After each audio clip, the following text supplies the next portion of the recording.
আমরা প্রথম দিক থেকেই ভাবছিলাম একটা সেন্ট্রাল জায়গা থাকা দরকার, যেখানে আসলে সবগুলো স্পোর্টসের একটা স্পোর্টস ভিলেজের মতো আমরা পৃথিবীর বিভিন্ন দেশে দেখেছি।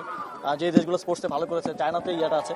তো প্রাথমিকভাবে আলোচনা চলছিল চায়নার সাথে, এবং আমি আমাদের মাননীয় প্রধান উপদেষ্টা ডক্টর মোহাম্মদ ইউনূস স্যারকেও জানিয়েছি বিষয়টা। স্যার যখন সংযুক্ত আরব আমিরাতে গিয়েছিলেন কিছুদিন আগে, তিনি সেখানে বিষয়টি তোলেন এবং সংযুক্ত আরব আমিরাত সরকার আমাদেরকে আর্থিক সহযোগিতা করার ব্যাপারে একমত হয়েছে।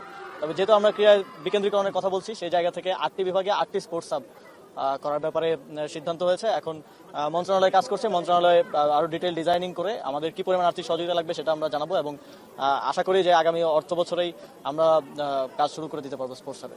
গুলশানে একটা জমির বিষয়ে বলছিলেন, সেখানে ছোট ছোট ফেডারেশনগুলোকে অ্যাকোমোডেশন করা যায় কিনা, বিষয়টা যদি আপনি আমরা ব্যাকগ্রাউন্ডে অনেকগুলো কাজই করছিলাম, তার মধ্যে আমরা দেখলাম যে গুলশানে আমাদের জাতীয় ক্রীড়া পরিষদের একটা বড় জমি আছে যেটা বেদখল হয়ে আছে। আমরা সেটার কিছু দালিলিক কিছু জটিলতা ছিল, সেগুলো শেষ করেছি। আমরা সেটা নিয়েও একটা ডিজাইন করা হচ্ছে যে যেই ফেডারেশনগুলো সাধারণত ইনডোর স্পোর্টসের যে ফেডারেশনগুলো আছে, সেই ফেডারেশনগুলোকে সেখানে অফিস এবং স্পোর্টস ফ্যাসিলিটিস যাতে অ্যাকোমোডেট করা যায় সেভাবে একটা স্পোর্টস ফ্যাসিলিটি আমরা সেখানে করবো। আরবান স্পোর্টস সেন্টার নামে আমরা সেটা গুলশানে করবো। এবছরই বাংলাদেশ গেমস আয়োজনের একটা বাংলাদেশ গেমস বুঝিনি বাংলাদেশ গেমসটা কি এই বছর আয়োজন করা হবে, এই বিষয়ে আপনারা বলেছিলেন ওখানে?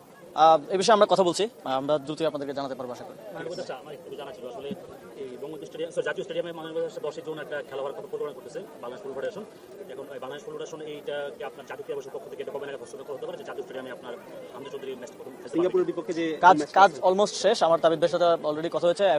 এই যে বাফুফে মাঠের ঘাসের আর একটু কাজ করবে, এবং আমাদের লাইটিং থেকে শুরু করে আপনারা দেখতে পাচ্ছেন প্রায় কমপ্লিট। আশা করি আগামী আমাকে যেটা জানানো হলো 20 দিন থেকে 1 মাসের মধ্যে ফুল মাঠ রেডি হয়ে যাবে খেলার জন্য। সো জুনে আয়োজন করতে কোনো অসুবিধা হবে না। আরেকটা প্রশ্ন হচ্ছে যে আসলে আপনাদের ক্রীড়াঙ্গন সংস্কারের উদ্যোগ নিয়েছেন, যে অত্যন্ত সাধুবাদযোগ্য কাজ। আমরা সময় দেখতে পেলাম যে একটা আপনি বলেছেন কিছুদিন আগে একটা সফল ফেডারেশন আর্চারি, তাদের খেলা সরাসরি অলিম্পিকে যাচ্ছে, নেতৃত্ব সফল।